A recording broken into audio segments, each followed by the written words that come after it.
चलिए बच्चों, आज स्टार्ट करते हैं चैप्टर 10। इसका नाम है प्रकाश, परावर्तन तथा अपवर्तन। चैप्टर जो है, चैप्टर का नाम, अगर चैप्टर को अच्छे तरीके से समझना हो तो एक कंडीशन है, एक उसका रिक्वायरमेंट है। अगर चैप्टर का नाम आप सही तरीके से समझ जाओ कि यार ये चैप्टर है क्या, इसमें प्रकाश वर्ड आया है तो ये प्रकाश होता क्या है। तो दूसरा एक वर्ड दिख रहा होगा चैप्टर के नाम में, परावर्तन। ये परावर्तन क्या है, परावर्तन होता कैसा है, कैसा दिखता है, कैसा काम करता है, ये समझ जाओ। तथा दूसरा एक वर्ड आपको दिख रहा होगा अपवर्तन। अपवर्तन क्या है, होता क्या है, कैसा दिखता है, कैसा कार्य करता है। अगर इन तीनों वर्ड को आप अच्छे तरीके से समझ जाओ तो आपको पाठ को समझना एकदम आसान हो जाएगा। तो सबसे पहले देखता हूँ, इसमें 3 भाग हैं। पहला है प्रकाश, दूसरा है परावर्तन, तीसरा है अपवर्तन। तो सबसे पहले हम समझते हैं कि प्रकाश क्या है, लाइट क्या है। उसको समझने से पहले एक छोटा सा हम लोग देखते हैं, थोड़ा सा प्रीवियस, इसके थोड़ा पिछला भाग देखते हैं, तब प्रकाश पे आएंगे। क्योंकि प्रकाश एक प्रकार की तरंग है, तो तरंग को समझने से पहले तरंग क्या है वो देख लेते हैं। तरंग को हम कहते हैं वेव्स। तो तरंग क्या है, तरंग की डेफिनेशन एकदम सिंपल है। अगर देखा जाए तो बहुत सारे बच्चों को कन्फ्यूजन रहता है कि यार ये तरंग है क्या, इसकी डेफिनेशन क्या होती है। हमको तो कहीं ढूंढते हैं तो बुक में मिलता ही नहीं है।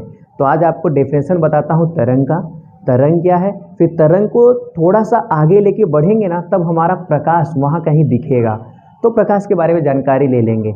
जैसे ही आप प्रकाश को समझ जाओगे तो फिर प्रकाश से होने वाली घटनाएं, परावर्तन तथा अपवर्तन, वो भी आपको समझना आसान होगा। तो देखिए, पहला है डेफिनेशन आपको लिखवाऊंगा तरंग का, तो आप भी इसको नोट डाउन कर लीजिएगा। तरंग किसे कहते हैं, पहला क्वेश्चन, तरंग किसे कहते हैं। तो इसका डेफिनेशन एकदम, इसकी डेफिनेशन एकदम सिंपल सी है कि माध्यम में विक्षोभ की गति को, माध्यम में विक्षोभ की गति को तरंग कहते हैं। जरा नोट डाउन करना,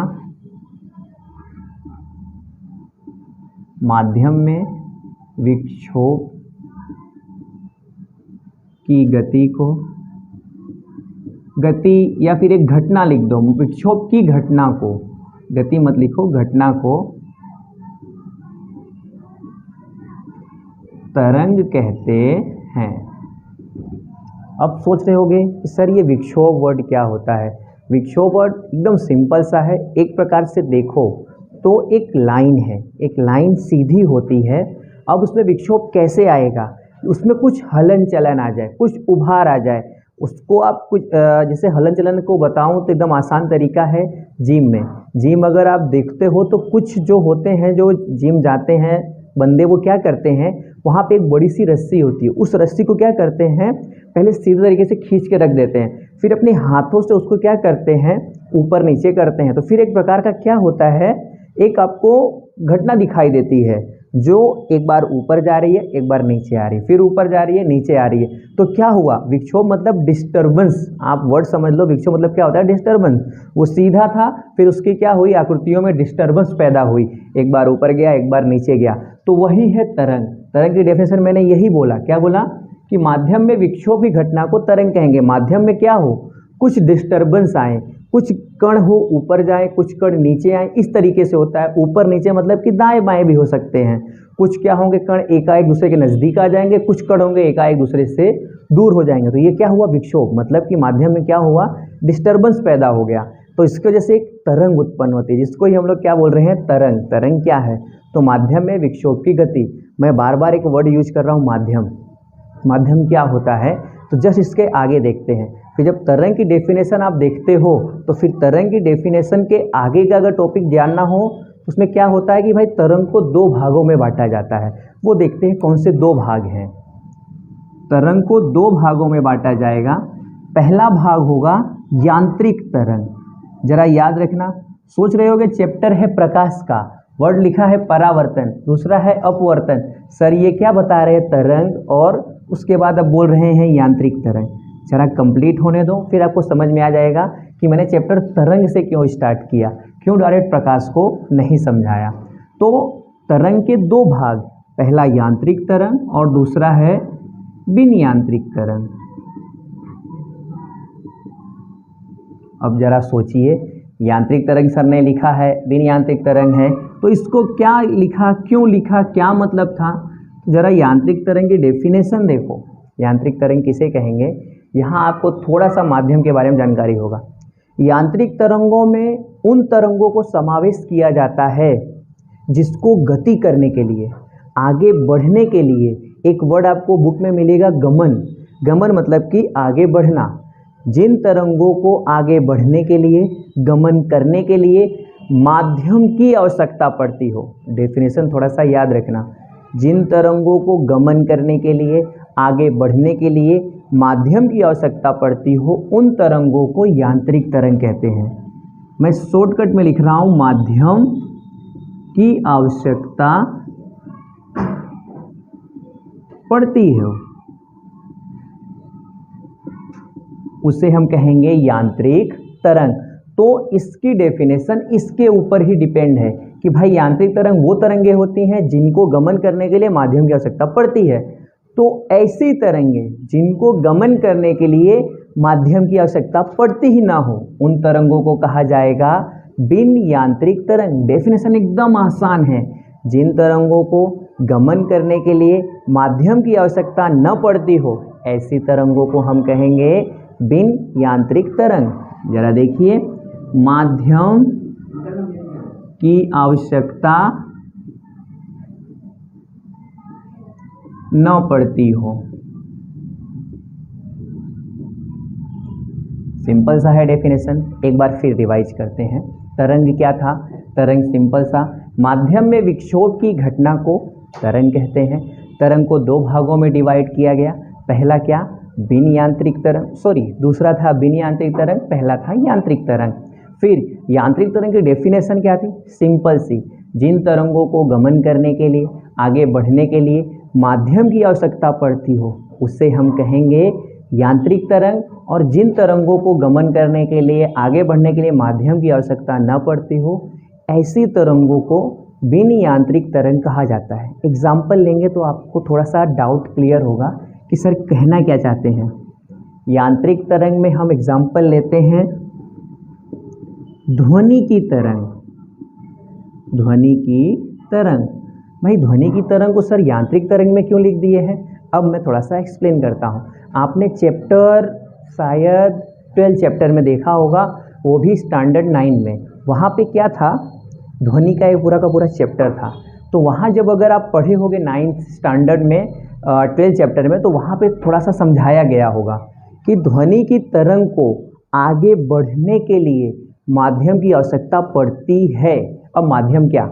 मैं बोल रहा हूँ, मेरे जो बच्चे बैठे हुए हैं क्लास में, जब पढ़ाता हूँ तो मेरी आवाज़ बच्चे सुन पाते हैं। आपके घर पे आपको कोई बुलाता है, आप अपने क्लास में बैठे हो तो सर टीचर आपको कुछ बुलाते हैं, तो उनकी आवाज़ आप तक पहुँचती है। किस वजह से पहुँचती है ज़रा पता है आपको? क्योंकि आसपास हमारे क्या है? हवा। हवा का एक माध्यम है। तो जो हमारी ध्वनियाँ निकलती है, जो कुछ हम बोलते हैं, वो उस कणों के द्वारा क्या होता है? आगे बढ़ता है। तो इनको गति करने के लिए, जो यांत्रिक तरंगों में हमने देखा ध्वनि की तरंग, ध्वनि की तरंग को गति करने के लिए माध्यम की आवश्यकता पड़ती है। तो इसलिए उसको मैंने क्या कहा? यांत्रिक तरंग। उसकी डेफिनेशन भी यही थी कि भाई यांत्रिक तरंग किसे कहेंगे? जिसको गमन करने के लिए माध्यम की आवश्यकता पड़ती हो। अब माध्यम समझ में आया? हमारे लिए माध्यम क्या है? ध्वनि के लिए माध्यम क्या है? हमारे आसपास का वातावरण। कोई दिक्कत? समझ में आया? फिर देखो बिन यांत्रिक तरंग, जिसमें माध्यम की आवश्यकता न पड़ती हो। तो माध्यम की आवश्यकता न पड़ती हो तो ऐसे किसका एग्जाम्पल ले सकते हैं? अब हमारे काम की चीज़ आ रही है, जिसके लिए हम लोग ने इतनी मगजमारी की, वो अब आएगा कि भाई प्रकाश की तरंगे। कौन सी तरंगे? एग्जाम्पल में आप लिख दो, बिन यांत्रिक तरंग में प्रकाश की तरंगे। तरंगे, विकिरण, वेव, इंग्लिश में कहेंगे वेव। प्रकाश की तरंगे हैं बिन यांत्रिक तरंगे, इनको गमन करने के लिए माध्यम की आवश्यकता पड़ती नहीं है। अब जरा बोलो, अभी क्या बोल रहा है सर? माध्यम में ये जरूरत नहीं पड़ती, समझ में नहीं आ रहा है मेरे को। तो देखो, सूर्य की किरणें कहाँ से आ रही है? सूर्य से। फिर कहाँ पे आ रही है? पृथ्वी पे, हमारे अर्थ पे आ रही है। तो चलो, अर्थ पे तो वातावरण है, माध्यम है, यहाँ पे समझ में आ रहा है माध्यम है। लेकिन सन और अर्थ के बीच में माध्यम है, हवा है? नहीं भाई, वहाँ हवा है ही नहीं, वहाँ कोई माध्यम नहीं, जिसको हम लोग कहते हैं स्पेस, जिसको कहते हैं अंतरिक्ष, जिसको कहते हैं शून्य अवकाश, जिसको कहते हैं निर्वात, वहाँ पे हवा है ही नहीं। लेकिन फिर भी सूर्य से निकल के यहाँ पहुँच जा रही है ना, ट्रैवल कर ले रही है ना, तो उसको गमन करने के लिए, आगे बढ़ने के लिए, उसको मतलब किसको? प्रकाश की किरणों को जो सूर्य से निकल रही हैं, उसको गमन करने के लिए, आगे बढ़ने के लिए किसी भी माध्यम की ज़रूरत पड़ती नहीं है। तो प्रकाश की तरंगें कैसी हैं? बिन यांत्रिक तरंगें। बताने का एक ही मकसद था कि एक बार एग्जाम में 1 मार्क्स में पूछा गया था, प्रकाश की तरंगें कौन सी तरंगें हैं? यांत्रिक तरंग, बिन यांत्रिक तरंग, दोनों, ऑप्शन डी में एक भी नहीं। तो आप क्या टिक करोगे? भाई प्रकाश की तरंगें बिन यांत्रिक तरंगें हैं, इनको गमन करने के लिए माध्यम की आवश्यकता नहीं पड़ती है। अब समझ में आया? अब मिल गया हमारा प्रकाश, जिसको हमको पढ़ना था कि भाई प्रकाश किसे कहते हैं। प्रकाश की डेफिनेशन पता है? प्रकाश वर्ड सुनते ही आप लोग के माइंड में आ रहा होगा, यार प्रकाश तो मेरे दोस्त का नाम है। नहीं, दोस्त की बात नहीं चल रही है। प्रकाश किसे कहेंगे, इसकी डेफिनेशन देखते हैं। सिंपल सी, इसकी डेफिनेशन में भी ये वर्ड यूज करता मैं, इसीलिए थोड़ा सा इसको समझा दिया। इससे आपको क्लियर हो गया होगा कि भाई तरंग क्या है। तरंग के कितने भागों में बांटा गया है? 2, यांत्रिक तरंग और बिन यांत्रिक तरंग। यांत्रिक तरंग क्या? जिसको माध्यम की आवश्यकता पड़ती हो, एग्जाम्पल ध्वनि की तरंगें। बिन यांत्रिक तरंग जिसमें माध्यम की आवश्यकता न पड़ती हो, जैसे कि प्रकाश की तरंगें। अब प्रकाश की तरंग, प्रकाश की बात करते हैं। भाई प्रकाश किसे कहोगे? तो प्रकाश विद्युत चुंबकीय विकिरण से बना है। जरा लिखना, नोट डाउन कर लेना। डेफिनेशन पूछता है प्रकाश किसे कहते हैं। एग्जाम में नहीं आया तो क्या हुआ, 9th का बच्चा पूछ सकता है, भैया प्रकाश किसे कहते हैं, जरा मुझे समझाओगे क्या? तो लिखना, प्रकाश क्या है? विद्युत चुंबकीय विकिरण से बना है। प्रकाश विद्युत चुंबकीय विकिरण से बना है, जिसे गमन करने के लिए, गमन वर्ड का मतलब कि आगे बढ़ने के लिए माध्यम की आवश्यकता, जिसे गमन करने के लिए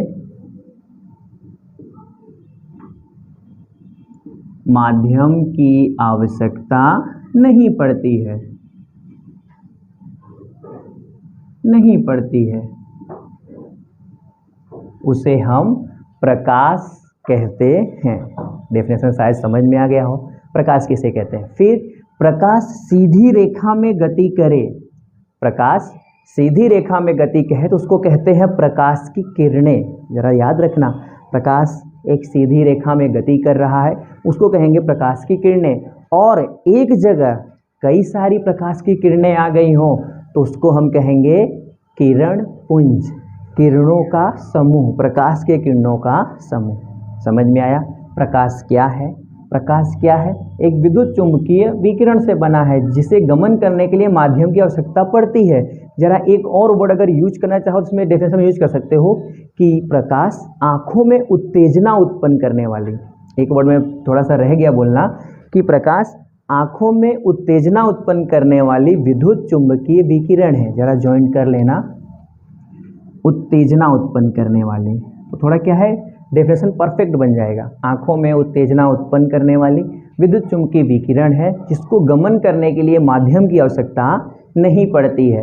भाई माध्यम की आवश्यकता नहीं पड़ती मतलब वो कैसी के तरंगे हैं? बिन यांत्रिक तरंगे। फिर किरण किसे कहेंगे? प्रकाश सीधी रेखा में गति कर रहा है, जिसे आप कहोगे कि भाई प्रकाश की किरणें हैं ये, और एक जगह कई सारी किरणें आ जाएंगी तो उसको आप कहोगे किरणों का समूह, किरण पुंज। आई बात समझ में? फिर दूसरा वर्ड लिखा है परावर्तन, उसके बाद है अपवर्तन। प्रकाश की कुछ जो प्रकाश हैं माध्यम में आती हैं, यहाँ बहुत सारे ऑब्जेक्ट्स हैं, इनके साथ इंटरसेक्ट करती है, इंटरेक्ट करेगी तो कुछ घटनाएं निकलती हैं। उस घटनाओं में से 2 घटनाएं हमको पढ़नी है, परावर्तन और अपवर्तन। भाई परावर्तन क्या है समझ लो। परावर्तन मतलब कि प्रकाश की किरणें जब किसी सतह से टकराती हैं, अभी सिर्फ और सिर्फ चैप्टर के बारे में समझा रहा हूँ, चैप्टर है क्या। फिर परावर्तन का टॉपिक आएगा, फिर उसको हम कंप्लीट आगे करेंगे, फिर अपवर्तन का टॉपिक ले लेंगे। तो परावर्तन वर्ड समझ लो। परावर्तन किसे कहेंगे? प्रकाश की किरणें जब किसी सतह से टकराती हैं तो उस सतह से टकरा कर वो वापस आ जाती हैं। क्या होती हैं? उसी दिशा में वापस मुड़ जाती हैं, जिसे कहेंगे परावर्तन। परावर्तन याद रखना कि सतह से टकराएगी और फिर वो रिटर्न वापस आ जाएगी। जैसे अगर समझ में नहीं आएगी सर क्या बोल रहे हैं, सतह से टकरा रही है वापस आ रही है, तो सिंपल सा, एक बच्चा खड़ा है हाथ में गेंद लेके, उसके सामने है दीवार। दीवार पे अगर वो गेंद फेंकता है तो गेंद कहाँ जाएगा? टकरा के हमारे पास वापस आती है। तो वही हो गया परावर्तन। आई बात समझ में? फिर दूसरा एक वर्ड है अपवर्तन। भाई अपवर्तन किसे कहते हैं? अपवर्तन की घटना में क्या रहता है? प्रकाश किसी सतह पे पड़ता है तो उस पार निकल जाता है, सतह के उस पार निकल जाता है, जिसको कहते हैं अपवर्तन। परावर्तन यानी रिफ्लेक्शन, अपवर्तन यानी रिफ्रैक्शन।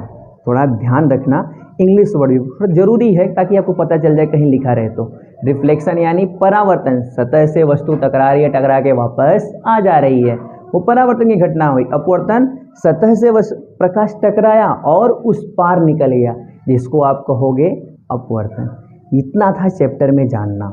फिर अब हम आगे के वीडियो में स्टार्ट करेंगे परावर्तन क्या है, परावर्तन के प्रकार, परावर्तन के नियम, फिर अपवर्तन, अपवर्तन क्या था, अपवर्तन के नियम, ये सब देखेंगे। और इसमें दर्पण और लेंस के बारे में बताया गया है, जो थोड़े से एग्जाम की दृष्टि से थोड़े आईएमपी है, तो उसके बारे में हम नेक्स्ट वीडियो में चर्चा करेंगे।